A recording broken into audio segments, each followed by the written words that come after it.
Phone call తో మీ బంగారాన్ని విడిపించి ప్రెజెంట్ మార్కెట్ రేట్ కే కొని బ్యాలెన్స్ అమౌంట్ ని క్యాష్ గా లేకపోతే సమానమైన బంగారాన్ని మీకిస్తుంది అక్షయ గోల్డ్ హబ్. హైదరాబాద్ నాంపల్లిలోని ఫోరెన్సిక్ సైన్స్ ల్యాబ్ లో అగ్ని ప్రమాదం చోటు చేసుకుంది. పోలీస్ అగ్నిమాపక సిబ్బంది తీవ్రంగా శ్రమించి మంటలు అదుపు చేశారు. ఘటనలో ఎలాంటి ప్రాణనష్టం జరగకపోయినా కీలకమైన కేసుకు సంబంధించి సున్నితమైన డేటా ధ్వంసమైనట్లు తెలుస్తోంది. ప్రమాదవశాత్తు జరిగిందా, కుట్రకోణం దాగి ఉందా అనే కోణాల్లో పోలీసులు దర్యాప్తు చేస్తున్నారు. నేరం ఎలా జరిగింది, ఎవరు చేశారనే విషయాలను సాక్ష్యాధారాలతో నిర్ధారించే ఫోరెన్సిక్ సైన్స్ ల్యాబొరేటరీలో అగ్ని ప్రమాదం సంభవించింది. హైదరాబాద్లోని నాంపల్లిలో ఉన్న ఎఫ్ఎస్ఎల్ కార్యాలయ భవనంలో పనిచేసే సిబ్బంది ఒక్కొక్కరుగా కార్యాలయానికి వస్తున్నారు. ఆ సమయంలో ప్రమాదవశాత్తు మంటలు చెలరేగాయి. అక్కడే ఉన్న సిబ్బందిలో ఒకరు మంటలు ఆర్పేందుకు యత్నించినా తీవ్రత పెరగడంతో సాధ్యపడలేదు. ఆయనకు స్వల్ప గాయాలవడంతో సమీప ఆస్పత్రికి తరలించారు. అందరూ చూస్తుండగానే మంటలు భవనం మొత్తం వ్యాపించాయి. దట్టంగా పొగలు రావడంతో వెంటనే అగ్నిమాపక సిబ్బందికి అధికారులు సమాచారం ఇచ్చారు. ఘటనా స్థలికి చేరుకున్న సిబ్బంది తీవ్రంగా శ్రమించి మంటలను అదుపులోకి తెచ్చారు. ఘటనా స్థలాన్ని అగ్నిమాపక శాఖ డీజీ విక్రమ్ సింగ్ మాన్ పరిశీలించారు. మొదటి అంతస్తులోని కంప్యూటర్లు, ఫిజికల్ ఎవిడెన్స్ సహా ఇతర వస్తువులు పూర్తిగా దగ్ధమైనట్లు అధికారులు చెబుతున్నారు.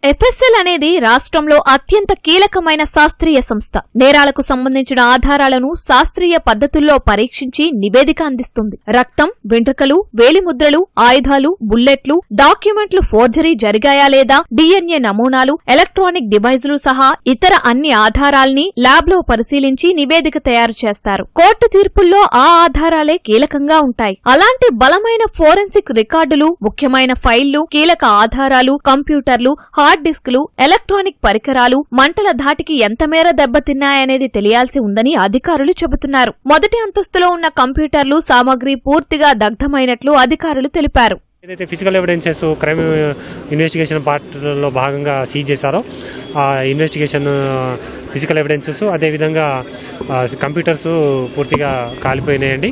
పైన సెకండ్ ఫ్లోర్లో కెమికల్ ల్యాబొరేటరీ ఉంది. ఇది ఫ్రంట్ పార్ట్ వరకే పరిమితం అయింది. దీన్ని పూర్తిగా కంట్రోల్ చేయగలిగాం మేము. మిగతా ఫ్లోర్స్ కానీ అదేవిధంగా వెనక పార్ట్ కానీ ఫైర్ స్ప్రెడ్ కాకుండా పూర్తిగా కంట్రోల్ చేయడం జరిగింది. అది ఎంతవరకు డ్యామేజ్ అయ్యేది అనేది మనము ఇప్పుడు అసెస్ చేస్తే కానీ చెప్పలేమండి. అది కాలిపోవడం వల్ల ఎన్ని నంబర్ ఆఫ్ ఎగ్జాస్ట్గా ఎన్ని నెంబర్లు ఉన్నాయని చెప్పలేమనండి. మెయిన్గా ఈ ఫిజికల్ ఎవిడెన్స్ స్టోర్ చేసిన ప్రదేశంలోనే ఎక్కువ ఫైర్ అయింది. సీజ్డ్ ప్రాపర్టీ ఒక పార్టీషన్ ఉంది, దాంట్లో ఫైర్ అయింది. రకరకాల అంటే సీజ్డ్ ప్రాపర్టీ అంటే ఒక టైప్ ఉండదు, ఎన్నో డిఫరెంట్ ఉంటుంది కదా. ఆ డిఫరెంట్ స్టోర్ చేసిన రూమ్ లో ఫైర్ అంటుకుంది. అది ఫస్ట్ ఒక పార్టీషన్ ఉంది, ఆ రూమ్ స్టోర్ రూమ్ లాగా. ఆ స్టోర్ రూమ్ లోపల ఫైర్ అయింది. ఆ సీజ్డ్ ప్రాపర్టీ అంతా కూడా మనకి ఫైర్ అయింది. దాంట్లో రకరకాలు ఉన్నాయి సార్, హార్డ్ డిస్కులు, పేపర్లు. ఇప్పుడు మన కేసుకు సంబంధించినవి అవి మనం సీజ్డ్ ప్రాపర్టీ ఉంటుంది, అది విట్నెస్ కోసం అలాంటివి. అంటే డీటెయిల్స్ ఐ డోంట్ నో, అది మాక్సిమం కాలిపోయింది. పోలీస్ దర్యాప్తునకు, న్యాయ వ్యవస్థకు శాస్త్రీయ ఆధారాలను అందించే ఎఫ్ఎస్ఎల్లో జరిగిన ఈ ప్రమాద ప్రభావం ఇతర కేసుల దర్యాప్తులో ఎంతమేర పడనుంది అనేది ఆందోళనకర అంశంగా మారింది. ఎఫ్ఎస్ఎల్ అధికారి ఇచ్చిన ఫిర్యాదుతో నాంపల్లి పోలీస్ స్టేషన్లో కేసు నమోదైంది. ప్రమాదవశాత్తు జరిగిందా లేక ఏదైనా కుట్ర దాగి ఉందా అనే కోణంలో పోలీసులు దర్యాప్తు చేస్తున్నారు.